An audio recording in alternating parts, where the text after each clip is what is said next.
Terror is one aspect of Australian history which brought madness to the fore from the first. Many who were sent to the colonies had also first been sentenced to die, and the prospect of execution visibly aged those who waited for it, and worse. Some killed themselves under the strain, and others went mad. When they arrived, convicts were met with the bloody sight of corpses rotting from swinging gibbets on the harbour. In the 1820s, following Commissioner Biggs' recommendations, the lash fell ever more heavily upon their backs. The acceptable number of strokes per flogging doubled to 100. A quarter of the male convicts were flogged each year. Pillories and treadmills were also introduced so that medieval torture blended with modern torture. Most weeks a man or woman was hanged. Around the settled areas, their semblance of British civilization, punctuated by pillories and scaffolds, were the chained labour gangs and penal settlements. The men, women, and children sent to the colonies lived first under the threat of death and then in its shadow. Even if they avoided the worst of convict discipline, they still lived in the fickle grip of masters, overseers, magistrates, and governors, while the empire worked its policies out. The empire sought and achieved terror.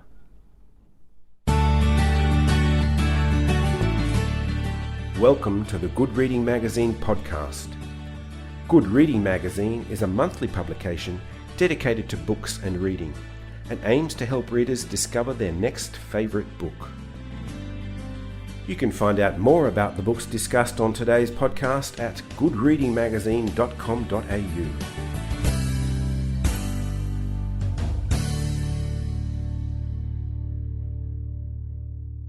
Welcome to the Good Reading Magazine podcast. My name is Greg Dobbs.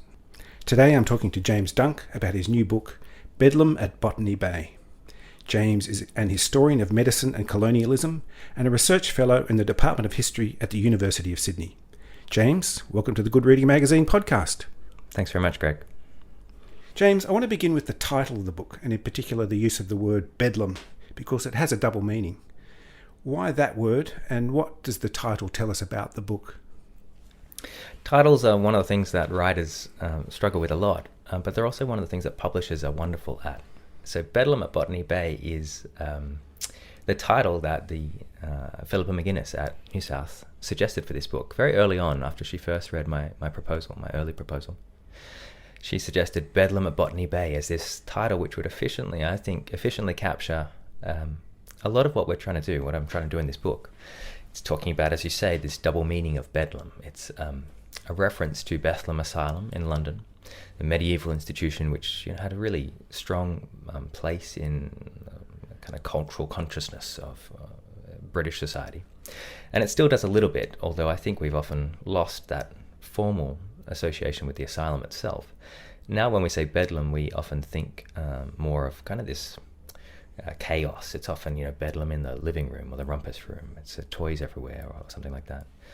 Or a kind of bedlam, mad policy, disorder, chaos, disruption.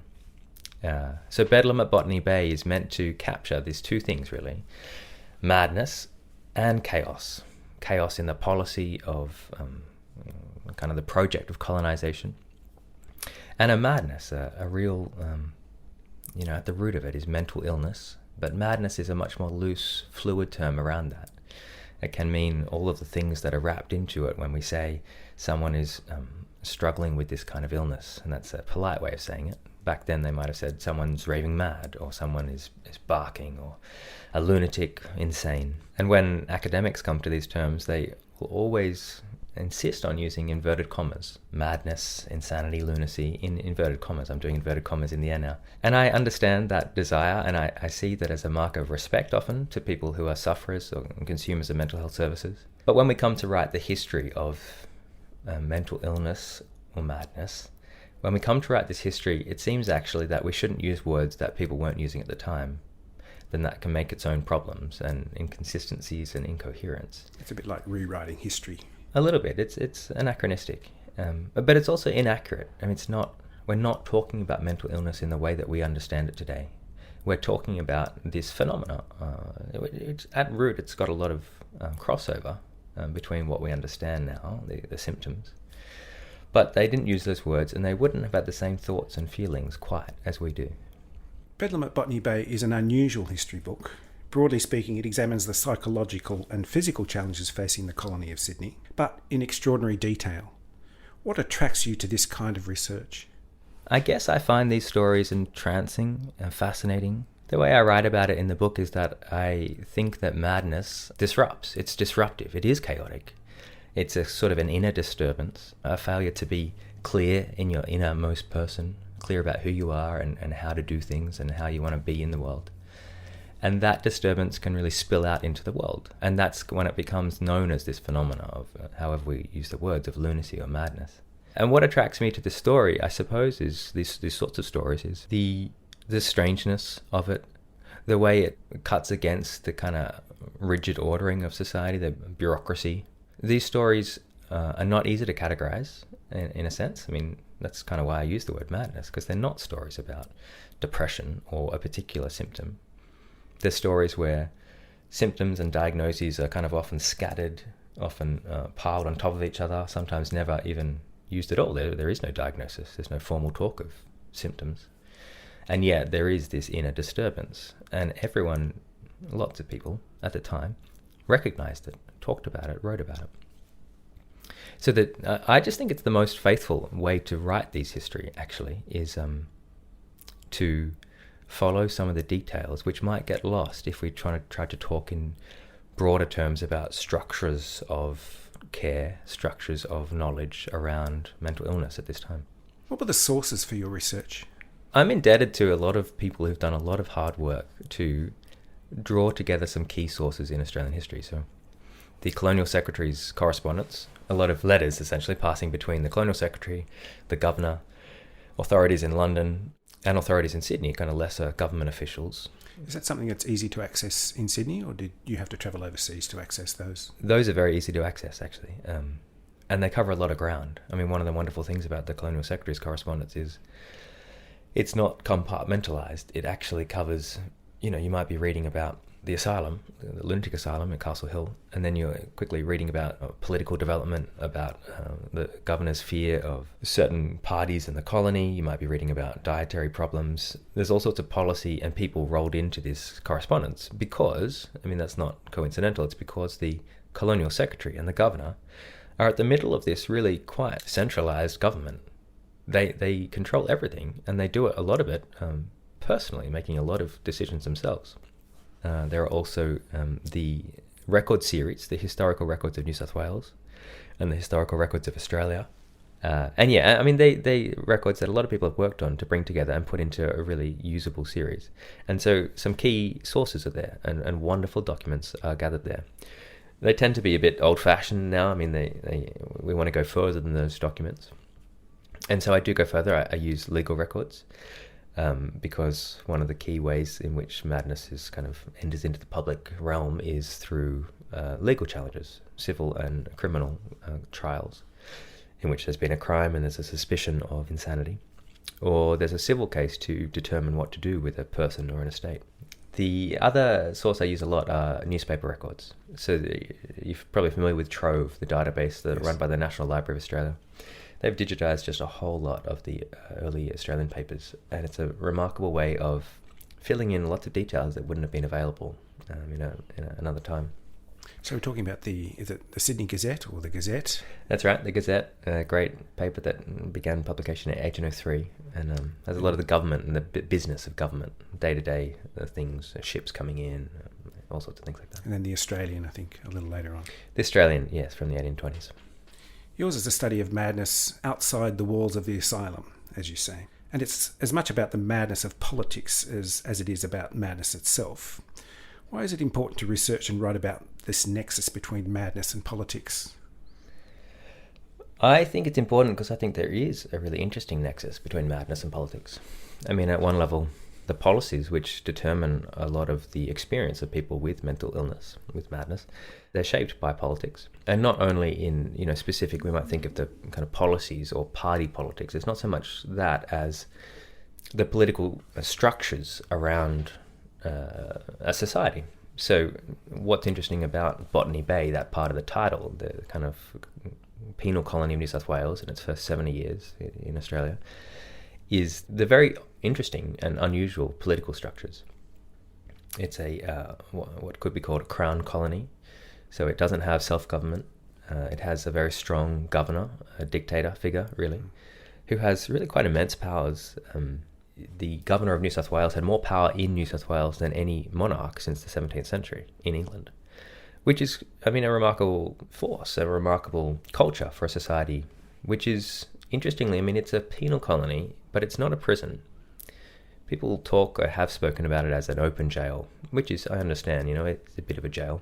And yet it's a penal colony. It's a place where there are convicts, but there are also free people who are born, who arrive, and of course, Aboriginal people who are there as well in the colony. It's a really mixed place, but in that mixed place, you have a very strong centralized government. And those political structures determine how madness is responded to at a government level. The colony of New South Wales has been described as a large-scale, ambitious public venture in criminal justice and as an object of terror to deter crime in Britain, with the hope that it might instill some morality and industry into this commonwealth of thieves. And you say there is little effort to theorise the madness of the penal colony. To what degree was this simply a practical outcome of its objective as a penal colony, or was this unsystematic approach simply an inheritance from Britain? I don't really think of the kind of thinking around madness as an inheritance from Britain at this time. In a way, there are parallel histories here, because it's the early 1790s when there are key developments in the history of early psychiatry, the beginning of curative asylums in Europe. So we have the Retreat at York and the Bicêtre in Paris, and all of them make these key developments towards something that we now think of as moral therapy. An unusual title, but it really means psychological therapy. So at the same time that the European project of colonising New South Wales goes ahead, so do these other developments in Britain. So there is a sort of a incoherence, and yet there's a lot of crossover between Britain and New South Wales. And people are coming and arriving and leaving all the time. There's a lot of mobility, actually. So the lack of theorisation around mental illness in New South Wales, I think it's more to do with the kind of society that was forming here, the priorities of the form. You say as a penal colony, and I think that's quite right. It's a colony which is preoccupied with convict discipline, with the safe reception of convicts and discipline of them, and in a sense the incorporation of former convicts into society. Some convicts did return once they'd served out their sentences, or returned beforehand once they escaped. But for the most part, convicts served out their sentences, were freed, and made lives in this kind of settler colonial state here. And in that settler colonial state, it turns out that madness wasn't the first object of government to work out what to do about the mental illness in the society. You speak of the settlement as being this rage for order. So I suppose, in a sense, that was the first priority, to create a sense of order in this unknown place. I think so, yeah. I think that you have a large land of unknown dimensions and character when the Europeans first arrived. You have Aboriginal people of unknown intentions and motivations for these Europeans. And of course, it turns out, there wasn't really that much of a plan. There wasn't a really long-term vision for the Europeans here. There was an objective, but not a plan. Sure, yeah, that's a good way to put it, yeah. Michael Rowe has written a book about the quest for authority as part of this kind of establishing of government over this place. And absolutely, I think that order shines through in these kind of efforts to deal with madness. The instructive episode in the book is the treatment of Jonathan Burke McHugo, who turns up in Van Diemen's Land, claiming to be a royal and also claiming to be a kind of commissioner who's empowered to audit the armies of the empire. And what's amazing about this is that he turns up as a merchant and making these claims, and the commandant, Major Gordon, accepts them at face value, hands over his authority to Jonathan Burke McHugo, who must have been a charismatic and very interesting character, really. He hands over his power, and if there wasn't the intervention of these junior officers who identified a sort of a madness in Jonathan Burke McHugo and had him sent on his ship up to Sydney, and where he was treated and so forth. But the way that Lachlan Macquarie, as the governor in Sydney, responds to this episode is with some real anxiety, I think, that at the edge of his authority as a governor with power over this vast land, someone can turn up in a ship and take over a settlement based on his force of character in the end. These days we speak of trauma often as a precondition or even a precursor to mental illness. Bedlam at Botany Bay is a detailed analysis of Australian colonial trauma.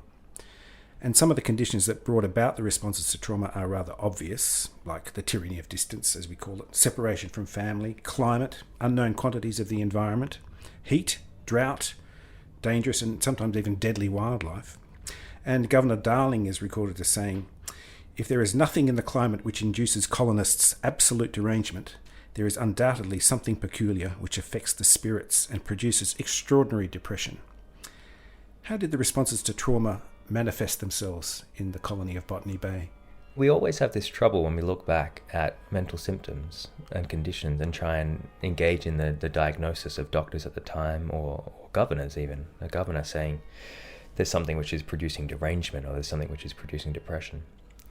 And yet, I think we need to trust, in a sense, that they had some insight into the phenomena they're describing. Governor Darling has this problem on his hands that quote is referring to, which is that he's trying to fill a spot on the council after someone has committed suicide. Charles Throsby, a surgeon with some wealth, a propertied man who became responsible for a loan. He was the security on a loan of a man who is not a terribly responsible person at all, who'd fled the colony, leaving £10,000 of debt. And 10 years later, Charles Throsby became responsible for that. And there's some indication that was the presenting cause. That was his particular kind of trauma, was this massive debt that he couldn't possibly pay. There's also at the time a drought, something we're very familiar with in Australian history. Was it quite a new phenomenon back then, I suppose? Well, they were becoming more and more aware of drought as a returning visitor, an unwelcome visitor. And as a colony that was fairly well short of provisions. I mean, a lot of food was still coming by ship from England, as I understand. So it wasn't an uncommon thing, and people, were close to starvation. This is very early years. Yes, they were. Particularly those first few years, they were really very desperate. They felt that they'd been abandoned. They felt that no ships were going to come over the horizon, and they didn't come for a long time. The English became preoccupied with other matters, of course, in these years, and there was a drought in those first few years, and the English were expecting the kind of verdant lands that Joseph Banks and James Cook had talked of. What they found is a landscape that was much drier and much more difficult to produce crops in, and so their first crops failed. Their stores began to run out, and they became really desperate. They lowered their rations again and again. And the interesting thing about Arthur Phillip and his leadership is that he reduced his own rations. He didn't make convicts and soldiers suffer without joining them in that. Of course, alcoholism played a strong part too. We speak of the Rum Rebellion, but in fact it wasn't really just about rum, was it? No, it's a shorthand. I'm not exactly sure how that shorthand became popular, actually. I mean, it works. I mean, it's a particularly nice Australian phrase, a rum rebellion, a rebellion about spirituous liquor. But no, it was about property. It was about liberty. It was about different views of what the society should be about here. The governor and his officers were engaged in receiving convicts, in securing the order of society. And the settlers were, for the most part, engaged in making money. And the Rum Rebellion is where those interests clashed. And where John MacArthur and several other key officers of the New South Wales Corps and settlers took it upon themselves to teach or school William Bligh and the British Empire in the colony of New South Wales and what it was for and what it should be doing. John MacArthur, the so-called father of the Australian wool industry, in fact, he was quite ill for a long time, and the picture you paint of him has the ring of dementia about it. Look, John MacArthur is a fascinating figure no matter how you look at him or where you stand, whether you're a fan or not a fan of MacArthur. I mean, he's a character, right? He's got a lot of charisma. He's a very intelligent man. Apparently quite aggressive too. Extremely aggressive in my reading of him. That's how he comes across in all the sources. He was a bully, actually, from the start. A bully. He was a A charismatic man who used his people's skills to achieve what he wanted, to further his own interests.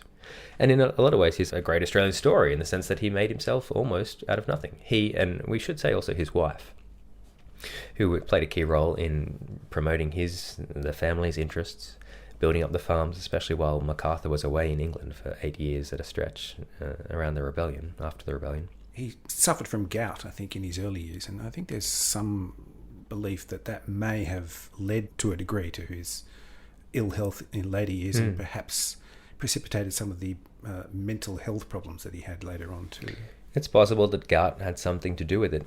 Certainly on the journeying out, he and Elizabeth were coming out to New South Wales in, I think it was 1792 perhaps, and he was struck down with some sort of fever. There was talk of lumbago.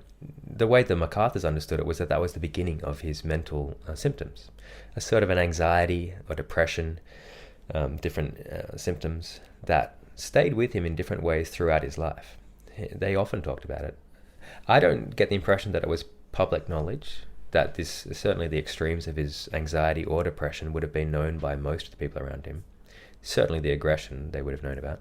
And yeah, what I try and do in one of the chapters in the book is to trace the ways that something like the Rum Rebellion, this kind of coup where there was quite a lot of disorder, and where particularly men like MacArthur and Edward Abbott, Nicholas Bailey, and some of the other settlers and officers set themselves up against the empire, and how that and the way that played out, how that might have affected them in their inner parts, their interiors, a sort of psychological history of a rebellion.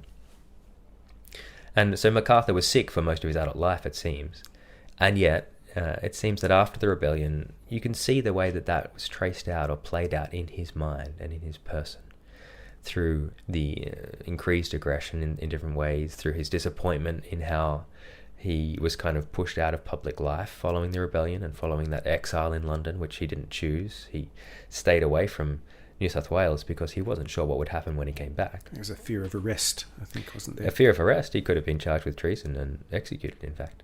In this period of, a lack of self-government, and that was quite a problem for the free settlers. And in the late 1820s, there was a spate of suicides, including Charles Throsby, but also George Galway Mills, who was a registrar of the Supreme Court. And this seems to have brought a particular issue to a head. And I wanted to ask you, were the pressures brought by the government responsible for that, or is it a little more complex than that? Well, certainly that's what some of the journalists and the liberal opponents of Ralph Darling and his government, certainly that was their view. There was an article, editorial I suppose, suggesting that these suicides were the direct response to government policy. The policy in question was sort of a colony-wide purge, an effort to increase the moral standards of New South Wales society, and particularly in its levels in the echelons of government. Ralph Darling was unashamedly going about trying to eject from his administration people who he thought were kind of opponents of government. And so he had an interest in only having moral, upstanding people, often of money, migrate to the colony. But he also extended that into how he thought that people should be governing the colony and who he thought should be governing and administrating the colony. The Sydney Gazette was very pro the standing government, wasn't it? The Gazette was essentially the mouthpiece of government in the early years, and it was censored, in fact, by the Colonial Secretary. It didn't go to press until it had been checked by the government. That was relaxed in the 1820s, and yet the Australian and soon the Monitor, edited by Edward Hall, they were the mouthpieces of colonists who wanted to govern themselves. They wanted trial by jury, they wanted a free press, they wanted to govern themselves by elected representatives. All fairly reasonable by today's standards, but of course not the way that the colony began. And so they were unashamedly pushing those political causes. And in a way, these publications took up this claim about suicide. They were saying that the purge, which is in a sense a kind of a terror, it's one way of Darling interpreting the terror that was there from the start in a way in New South Wales. That terror was one of the strands constituting New South Wales. There was also, of course, a sense of asylum or a freedom or second chance, which certain people like Arthur Phillip, Lachlan Macquarie and others firmly believed in, I think. They wanted to make New South Wales a place where some of the poor and wretched of England and Ireland and Scotland could start afresh. But terror was key, and one of the interesting things we see, I think, is the way that that object of terror filtered through or spread throughout society in New South Wales to become an object of more general terror. It wasn't just to criminals or prospective criminals, however that might be expected to have worked, but a mode of government. I write of a culture of terror which spread out from England through these processes. As to whether this culture of terror produced these suicides, it's always very difficult to say with any certainty, and I don't think I'd like to try and say with certainty if this is exactly what happened. Still, I think that for some of the people on the ground, they make the case, it's a compelling case, that these men, before they killed themselves, felt very keenly that purge. They had anxiety, they had terror, a fear. Certainly Mills, George Galway Mills, it was very clear that he had this specific anxiety about the role of government in his life and his own personal future. As a final question to you, James, mental health is part of an ongoing discussion in this century and sometimes proves contentious for present-day governments and their role in providing funding and services. Can we learn anything from this history? I think we have plenty to learn from this early period in the history of mental illness in early Australian settler history. I think what's interesting about this time that we're looking at in this book is that it's a pre-asylum, a pre-psychiatric hospital period. The first 50 years are essentially without an asylum or a hospital. And in the last few decades, we've shut down a lot of our residential mental facilities. And so in a sense, we've kind of come full circle back to this time in which we have to work out again how to deal with people who our institutions are not catering to them. Of course, there were good reasons for that, and I'm not trying to walk back those reforms. I think some of them were very, wise decisions.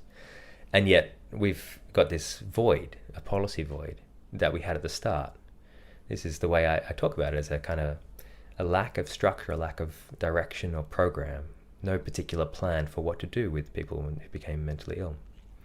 And we have a similar situation in which the prisons, funnily enough, as a country with this penal history, the prisons are picking up a lot of this kind of mental health service provision.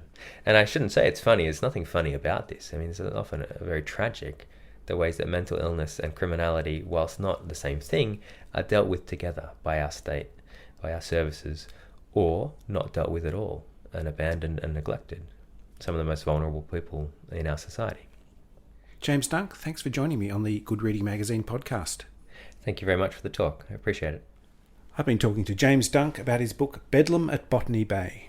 It's published by New South Books and is available at goodreadingmagazine.com.au and all good bookstores. My name is Greg Dobbs, and thanks for listening.